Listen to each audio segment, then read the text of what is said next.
Hi, and welcome to Module 5 of the Introduction to Dask tutorial, in which we'll look at parallelizing Python code with Dask delayed. You might remember from the introduction video of this tutorial that we talked about Dask as an engine for parallel computing. This engine can plug into other PyData libraries like Pandas and NumPy to scale them with parallel computing, or you can take the engine out and use it by itself. In that case, you can parallelize basically any Python function, and you can do that with Dask delayed. And this is what we'll talk about in this module. This module will cover when to use Dask delayed, we'll look at the Dask delayed syntax, and we'll work through some examples of parallelizing existing code with Dask delayed. We'll pay particular attention to for loops, which are a great use case for Dask delayed. I'll be working from a notebook that you can access at this link. Alright, so I've got the notebook open for Module 5, Dask delayed. As we've seen in the previous modules, Dask data frames, Dask array, and Dask ML are all parallel versions of PyData libraries that you likely know and love. But sometimes you might encounter problems that don't fit neatly into a data frame, array, or machine learning workflow, but that could benefit from parallel computing. What would you do in this case? Well, in this case, you can use the lower level API, Dask delayed, which is an interface that can be used to parallelize Python code and build your own custom parallel algorithms. It's a little bit like taking out the engine and using that to build your own race car or spaceship or anything else you might want to build. Let's take a look at what this looks like. In this cell, we're defining two regular Python functions. A function inc, which takes an input x, sleeps for 1 second, and then returns x plus 1. And a second function add, which takes two inputs, x and y, sleeps for 1 second, and then returns x plus y. Let's do some operations with these functions. We'll call the inc function twice, storing it in x and y respectively, and then call the add functions to join x and y together into the variable z. Because these are regular Python functions and Python uses sequential computing by default, each one of these functions will run sequentially, one after the other. And because each function takes 1 second, the total time to compute this computation is 3 seconds. Now, if we were to look at this computation as a diagram, we could see that there are two separate calls to the inc function, which are then combined into a call to the add function. And we can already spot some opportunities for parallel computing here, because these two calls to inc could run independently of one another if we could tell Python to do so. And this is exactly what Dask delayed is for. You can take existing Python code like this, wrap it in Dask delayed, and then gain the benefits of parallel computing. Let's see what this looks like. We can import delayed from Dask and simply wrap our function calls with a call to delayed. So these are exactly the same functions that we defined above. Nothing has changed in our function definition. We're simply creating what's called a delayed object out of this, which you could see as a lazy version of the function. So if you remember from previous tutorials, lazy evaluation is what allows Dask to first create a task graph and then optimize the execution of that task graph with parallel computing. So executing the cell takes 400 microseconds, which is extremely fast because no computation is actually being done. And if we take a look at C, our variable which stores the final result, we'll see that it's a delayed object at the moment. And we can visualize that to see the task graph. And we'll see that there are two separate calls to inc, which can happen in parallel, which will then be used to add them together and calculate the final result. If we now call compute, the task graph will be executed, and we'll see that the computation takes 2 seconds. This is because the inc calls take 1 second each, but are run in parallel, so they occur in 1 second total. And then the add function takes another second. Let's take a look at a slightly more involved example.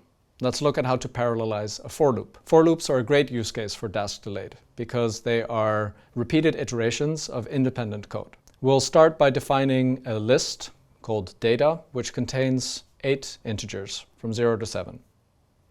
We'll then create an empty list results and iterate over our list data.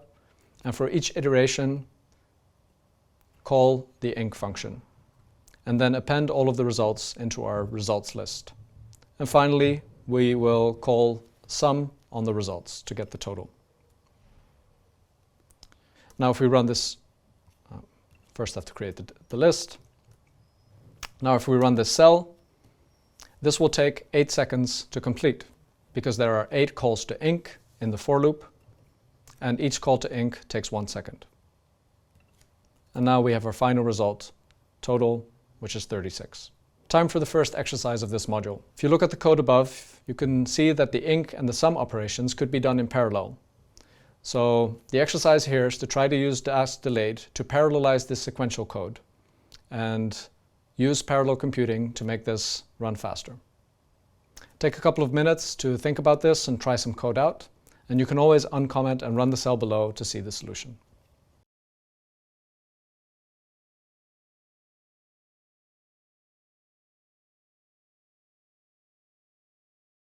Let's take a look at the solution. A lot of this code looks the same. We've got the same list results. We're still using the list data.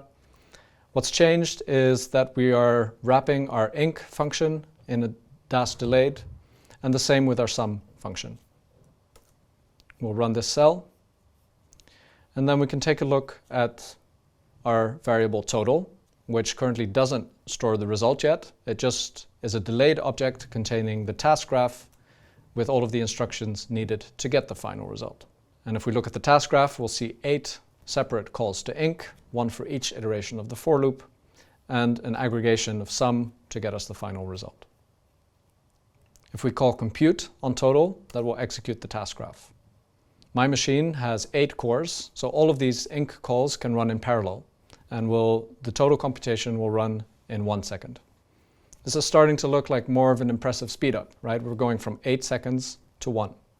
There's a second way that you can use Dask delayed. So rather than wrapping the function call in Dask delayed, you can create a lazy version of the function right when you define the function. And to do this, you can use the delayed decorator. So here we are defining a function double, which takes x, sleeps for 1 second, and then multiplies x by 2. By adding the delayed decorator on top of this function definition, we are creating a lazy version of this function. So now if we call the function, the result is a delayed object, and we will have to call compute to actually trigger the computation. Time for the second exercise. Can you use the delayed decorator to create parallel versions of the inc and add functions that we created at the start of this notebook? I've copied the function definitions here for easy reference. Again, take some time to think about this, maybe try some code out, and you can always uncomment and run the cell below to see the solution.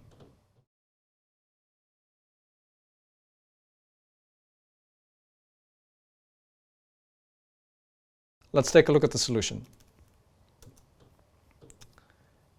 It's pretty straightforward. The function definitions are exactly the same as they were before. We've just added an @delayed decorator on top of them, which means that the inc and the add functions are now delayed functions. And delayed objects support several standard Python operations, and each of which will create another delayed object which will point to the result. So for example, we can multiply and add these delayed objects. And this will result in a slightly more complicated task graph where we have 4 calls to the inc function, the pairs of which are getting multiplied by each other, and the total result is getting added into a final result.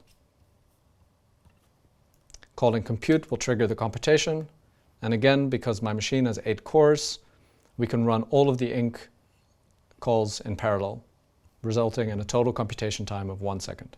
Let's finish with a final for loop example. Let's say that we want to perform some operations like inc, double, and add on a list of data, and then finally aggregate all of the results. We now have delayed decorated functions that can perform this computation faster and in parallel. So we've got some code here that would take about 24 seconds to run if we were to run it in regular sequential Python.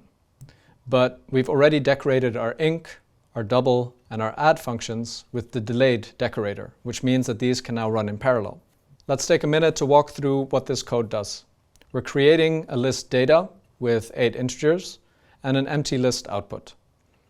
We're iterating over the list data, and for each iteration, we are calling increment and double and adding the results of those into a variable C.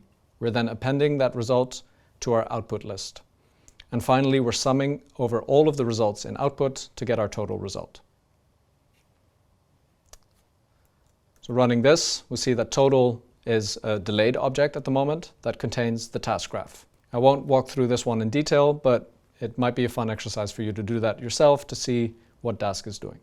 As a final exercise, can you think about how long this task graph will take to compute on a machine with 8 cores, given the fact that inc and double and add all take 1 second to run?